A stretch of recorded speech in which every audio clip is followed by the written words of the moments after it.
migrants are turning out to be the most politically contested issues in the contemporary time. But like anything else, climate change, the rising number of disasters cutting across geographies have added another dimension to the issue of migration. Migration by choice, by aspirations, or due to distress is almost changing the geopolitics. And if you look at it, the climate change scenario and the natural disasters hitting almost all geography and hitting actually both the rich and poor, rich countries, poor countries. Now there is a growing debate over how to handle migration due to climate change related disasters. And in this contemporary time of countries going against migrants and immigrants, migration is definitely increasing and climate change is just adding or fueling the problem. As I told, migration might be due to by aspirations, but when it comes to distress migrations, there are various issues, whether within a country or between two countries. Migration is turning out to be a big issue. And with me today, Professor Binod Khadria, who is the co-editor of World Migration Report 2020. And this report comes every 2 years, and it's a global statement, and it comes out with the latest on how migration is evolving and what are the key issues involved. And my second panelist with me is Umi Daniel, who is the Director Migration and Education of AAD at Action International. And he has also done extensive work on monitoring internal migration and also brings out the natural disasters aspect into it and what are the changing actually scenarios with migrations. And as he always says that, migration is now happening in a very distant places. And now I'll go back to them and put this first to begin with that two opinions, how it's happened. I'll come to Umi. What are the key trends you are looking at now internal migration? As you often say that there is a correlation between natural disasters or distress or the new triggers are there for migration. Migration has been predominantly, civilization has been adapting to escape from distress or for new opportunity to actually explore new avenues. So that's migration is there. But when we see that the poorest area, the poorest districts where you have poverty, unemployment, and also there are also the factors like natural disasters, drought and cyclones which are happening. Sometimes all these things also attributes for the movement of people who are actually moving out to different cities and all. When I see the census 2011 data, and we are going to have another census now. Now we have around 450 million people who are actually migrant in India. It's a huge number. I think the mobility is part of civilization. Sorry to disturb you, 440 million. Can we qualify it like according to India's total population in 2011? Yeah, 2000, it would be around 40% of the total, you can say, or 30%, around 30% you can say the population. So it's almost every second Indian is a migrant. Yes. Okay. And such a huge number were migrating out. But it doesn't capture sometimes the people who are actually moving out of distress or from poorest area to the new area.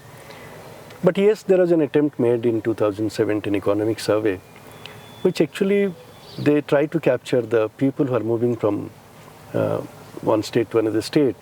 And they found out around 9 million people annually are actually migrating. It would be around 100 million people, you can say, within 10 years' time. So these are the people actually migrating to various cities for employment. And there are some 75 districts were identified which are actually migration prone.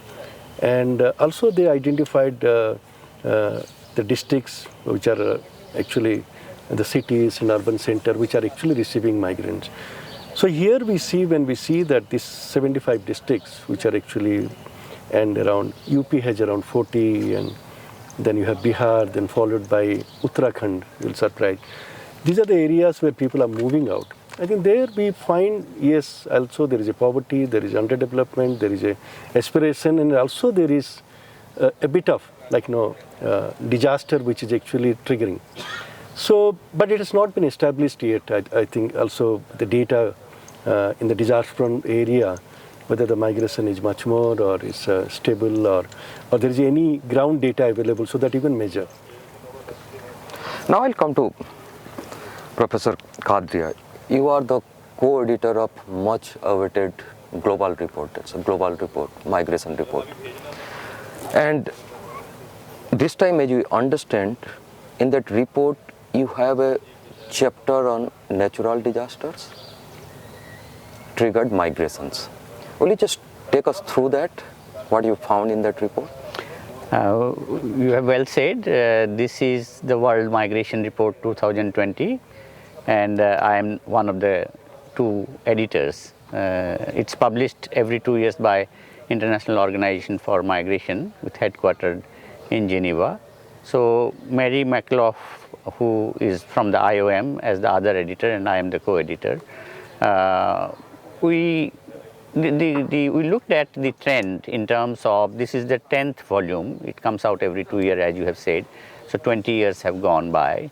And this particular volume has one important connection with environment change. This is the first time that IOM has not printed the paper copies, the hard copies, just to save the environment. So this is a landmark step that the IOM has taken.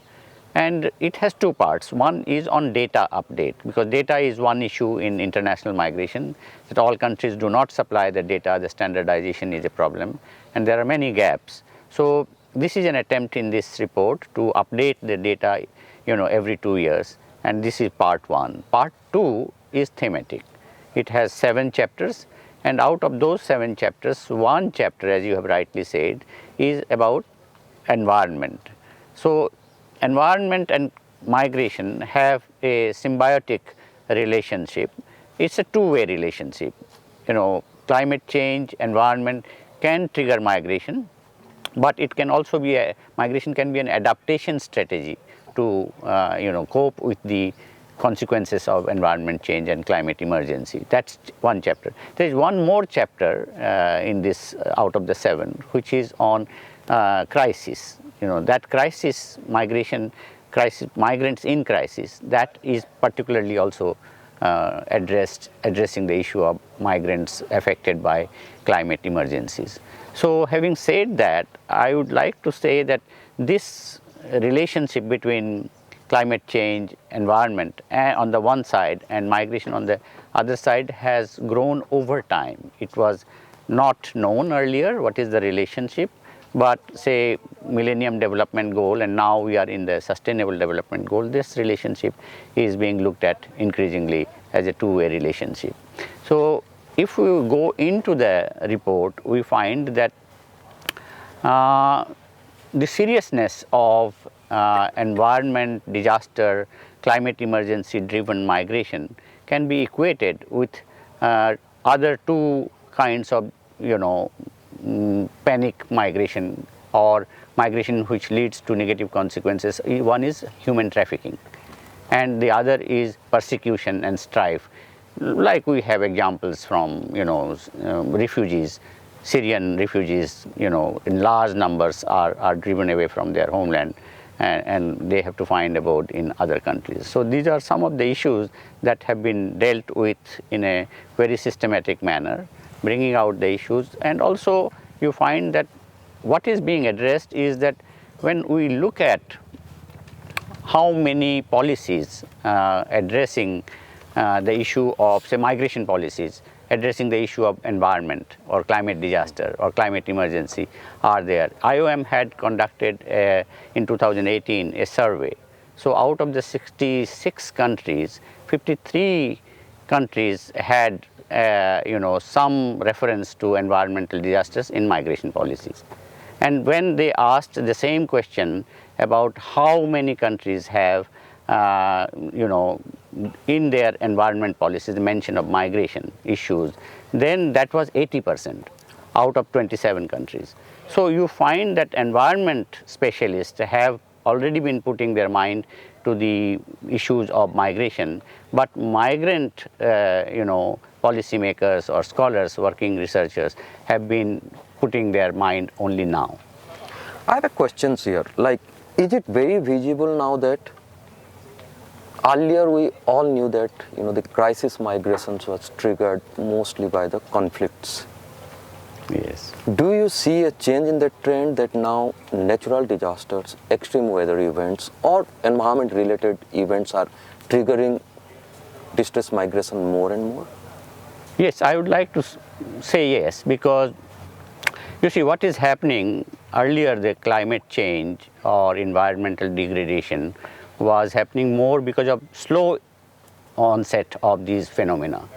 Whereas now you find that the climate emergency or disasters are happening with more frequency.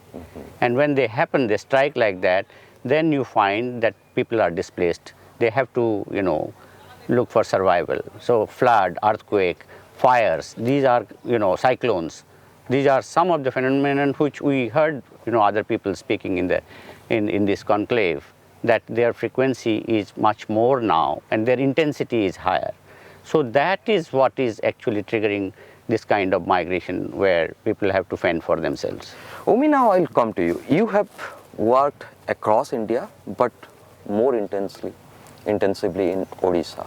And Odisha is a state almost is regarded as climate's first orphan.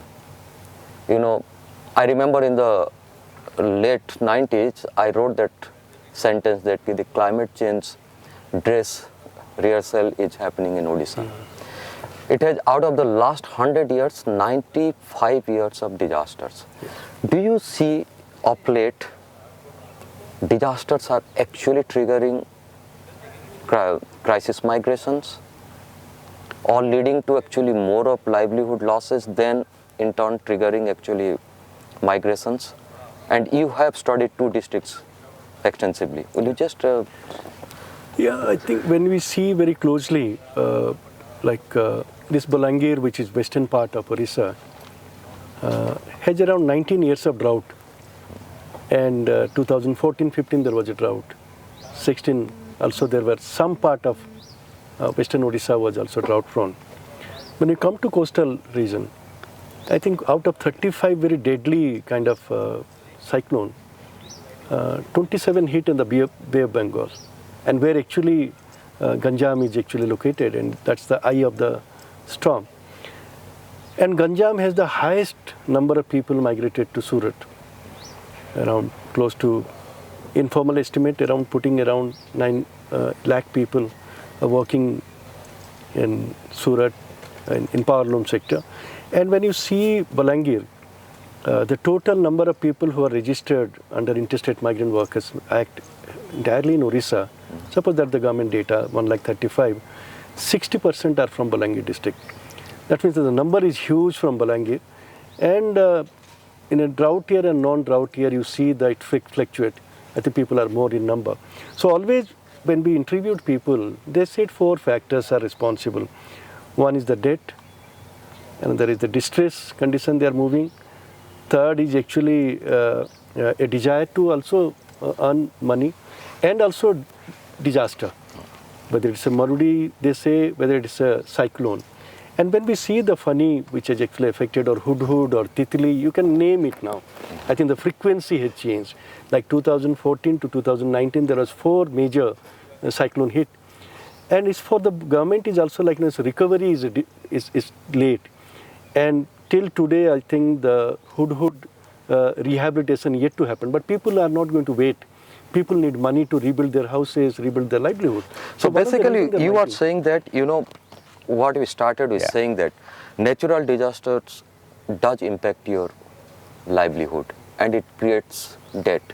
Yes. Then to recover from that you need time, but that's not happening because the disasters are turning out to be more regular frequently. As we said that last year 2019 India had more close to 4 extreme weather events a day.